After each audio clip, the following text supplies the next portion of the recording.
अरब शरीफ में 1922 तक तुर्की की हुकूमत थी, जिसे खिलाफत उस्मानिया के नाम से जाना जाता है, जबकि 1922 से पहले सऊदी अरब का नाम सऊदी अरब नहीं बल्कि हिजाज मुकद्दस था। खिलाफत उस्मानिया दुनिया के 3 बरआज़मों पर 623 साल तक कायम रही। लेकिन क्या आप जानते हैं कि खिलाफत उस्मानिया को किसने और किस तरह खत्म किया? अगर आप नहीं जानते तो ये सब कुछ आपको आज की इस वीडियो में तफसील से बताया जाएगा। लेकिन वीडियो को देखने से पहले हम आपको बताना चाहते हैं कि वीडियो में कही गई तमाम बातें तारीखी कुतुब से हासिल की गई हैं। लिहाजा अगर हमारी किसी भी वीडियो से किसी शख्स की दिल आजारी होती है तो हम पहले ही माजरत खा हैं। नाज़रीन ग्रामी, ये बात तारीख में वाज़े तौर पर मिलती है कि जब भी इस्लामी दुनिया पर जुल्म और सितम होता तो तुर्की की हुकूमत इसका मुंह तोड़ जवाब देती थी। यही वजह है कि अमेरिका, बरतानिया और यूरोपियन ममालिक को अगर सबसे ज्यादा खौफ था तो वह खिलाफत उस्मानिया का था। इनको मालूम था कि जब तक खिलाफत उस्मानिया कायम है तब तक हम मुसलमानों का कुछ भी बिगाड़ नहीं सकते। लिहाजा अमेरिका और यूरोप ने खिलाफत उस्मानिया को खत्म करने की साजिश शुरू कर दी और फिर 19वीं सदी में सल्तनत उस्मानिया और रूस के दरमियान बहुत सी जंगें भी हुई। चूंकि मक्का और मदीना मुसलमानों के नजदीक काबिल एहतराम है, इसलिए सबसे पहला फितना वहीं से शुरू करवाया गया। तारीख में मिलता है कि यूरोप ने सबसे पहले एक शख्स को तैयार किया जो क्रिश्चियन था और वो ऐसी फसी अरबी जुबान बोलता था कि किसी को उस पर शक तक नहीं होता था। उसने अरब के लोगों को खिलाफत उस्मानिया के खिलाफ ये कहकर गुमराह करने की कोशिश की कि तुम अरबी हो और ये तुर्की अजमी है, हम अजमियों की हुकूमत कैसे बर्दाश्त कर रहे हैं। इन कोशिशों के बावजूद लोगों ने उसकी एक न मानी और फिर ये शख्स लॉरेंस ऑफ अरेबिया के नाम से मशहूर हुआ। नाज़रीन ग्रामी, इसके बाद अमेरिका ने एक और शख्स को तैयार किया जिसका नाम मोहम्मद बिन अब्दुल वहाब था। इब्ने अब्दुल वहाब नजदी की मुलाकात अरब के एक सौदागर से हुई जिसका नाम इब्ने सऊद था। उसने इब्ने सऊद को अरब का हुक्मरान बनाने का लालच दिया। फिर इब्ने सऊद ने मक्का, मदीना और ताइफ में तुर्की के खिलाफ जंग शुरू कर दी। मक्का, मदीना और ताइफ के लाखों मुसलमान इब्ने सऊद की डाकू फौज के हाथों शहीद हुए। जब तुर्की ने देखा कि इब्ने सऊद हमें अरब से निकालने और खुद अरब पर हुकूमत करने के लिए मक्का, मदीना और ताइफ के बेकसूर मुसलमानों को शहीद कर रहा है, तब तुर्की ने आलमी तौर पर यह ऐलान कर दिया कि हम इस पाक सरजमीन पर कत्लो गारत पसंद नहीं करते। इसी वजह से खिलाफत उस्मानिया को खत्म कर दिया गया, जिसकी वजह से 40 नए ममालिक वजूद में आए।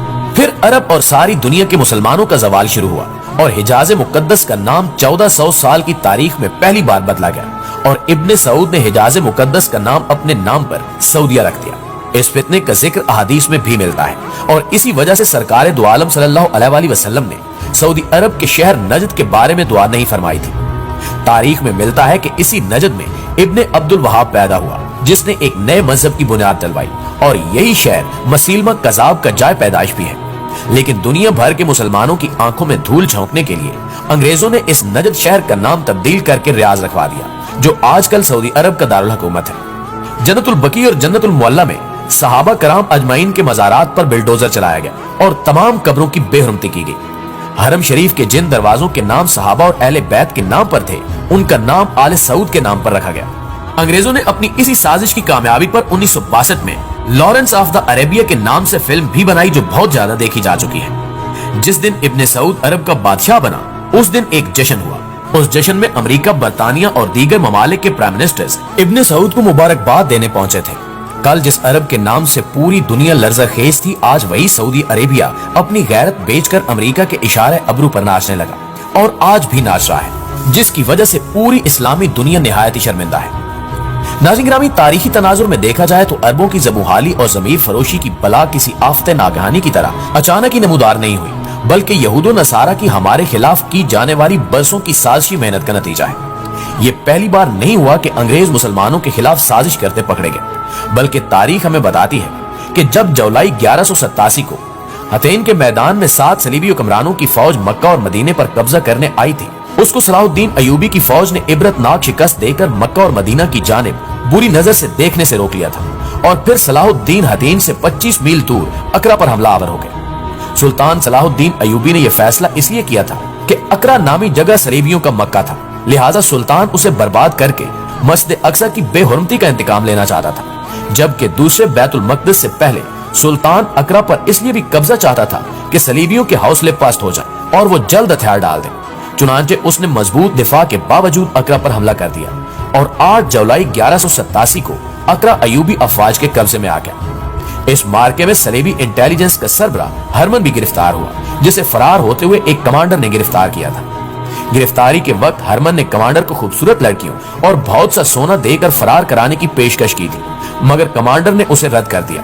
हरमन को जब सुल्तान सलाहुद्दीन अयूबी के सामने पेश किया गया तो उसने गिरफ्तार करने वाले कमांडर को खिराज तहसीन पेश करते हुए सुल्तान से कहा कि सुल्तान मुअज्जम, अगर आपके तमाम कमांडर इस किरदार के हैं जो मुझे पकड़ कर लाया है, तो मैं आपको यकीन से कहता हूं कि आपको बड़ी से बड़ी फौज भी यहां से नहीं निकाल सकती। उसने मजीद कहा कि सुल्तान मुअज्जम, आपका जासूसी का निजाम निहायत ही कारगर है, आप सही वक्त और सही मकाम पर ज़रब लगाते हैं, मगर मैं आपको यह बताना चाहता हूं कि यह सिर्फ आपकी जिंदगी तक है, क्योंकि हमने आपके यहाँ जो बीज बोया है वो जाया नहीं होगा।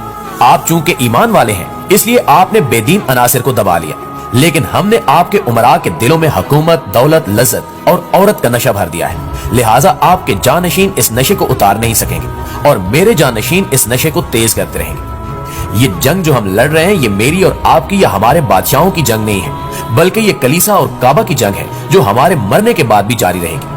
अब हम मैदान जंग में नहीं लड़ेंगे और ना ही हम कोई मुल्क फतह करेंगे, बल्कि हम मुसलमानों के दिलो दिमाग को फतह करेंगे। हम मुसलमानों के मजहबी अकायद का मुहासरा करेंगे। हमारी लड़कियां, हमारी दौलत और हमारी तहजीब की कशिश, जिसे आप बेहयाई कहते हैं, इस्लाम की दीवारों में शगाफ डालेंगे। फिर मुसलमान अपनी तहजीब से नफरत और यूरोप के तौर तरीकों से मोहब्बत करेंगे। वो वक्त आप नहीं देखेंगे और ना ही मैं देखूंगा, लेकिन हमारी रूहें देखेंगी। प्यारे दोस्तों, सुल्तान सलाहुद्दीन अयूबी जर्मन नजाद हरमन की बातें बड़े गौर से सुन रहे थे। हरमन कह रहा था कि सुल्तान मुअज्जम, आपको मालूम है कि हमने अरब को मैदान जंग क्यों बनाया? सिर्फ इसलिए कि सारी दुनिया के मुसलमान इस खित्ते की तरफ मुंह करके इबादत करते हैं और यहाँ मुसलमानों का काबा है। हम मुसलमानों के इस मरकज को खत्म कर रहे हैं। आप आज बैतुल मक़दस को हमारे कब्जे से छुड़ा लेंगे, लेकिन जब आप दुनिया से उठ जाएंगे, मस्जिद अक्सा फिर हमारी इबादत गाह बन जाएगी। मैं जो पेशगोई कर रहा हूँ ये अपनी और आपकी कौम की फितरत को बड़े गौर से देखकर कर रहा हूँ। हम आपकी कौम को रियासतों और मुल्कों में तकसीम करके इन्हें एक दूसरे का दुश्मन बना देंगे और फलस्तीन का नामो निशान भी नहीं रहेगा। यहूदियों ने आपकी कौम के लड़कों और लड़कियों में लज्जत परस्ती का बीज बोना शुरू कर दिया है। इनमें से अब कोई नूरुद्दीन जंगी और सलाहुद्दीन अयूबी पैदा नहीं होगा। प्यारे साथियों, तारीख शायद है कि तीसरी सलीबी जंग को शिकस्त देने के बाद सालार आजम सुल्तान सलाहुद्दीन अयूबी का इंतकाल हो गया। सुल्तान की फतह के बाद कई सौ साल बैतुल मक़दस मुसलमानों की तहवील में रहा, लेकिन तुर्क सल्तनत के जवाल के साथ ही बैतुल मक़दस भी मुसलमानों के हाथों से निकल गया। इस मौके पर फ्रांसीसी फौज का जर्नैल दमिश्क जाकर सुल्तान की कब्र पर खड़े होकर ऐलान करते हुए कहता है कि ऐ सलाहुद्दीन, हम आ गए हैं, हमको रोक कर दिखाओ। ये तारीख का बड़ा ही दिल खराश पहलू है कि सुल्तान सलाहुद्दीन अयूबी के बाद इसराइलियों के मजालिम को रोकने वाला हाथ दोबारा पैदा ना हो सका, बल्कि मुसलमानों के हालात मजीद अबतर हो चुके हैं। यहूदो नसारा की इस नापाक साजिश का जिक्र करते हुए डॉक्टर मोहम्मद इकबाल ने पहले ही कहा था कि वो फाका कश मौत से डरता नहीं, जरा रूह मोहम्मद उसके बदन से निकाल दो। फिक्र अरब को देखकर फिरंगी तखय्युलात, इस्लाम को हिजाज और यमन से निकाल दो। दुआ है कि अल्लाह ताला हर मुसलमान को अपना माजी याद रखने और मुस्तकबिल की फिक्र करने की तौफीक अता फरमाए। आमीन।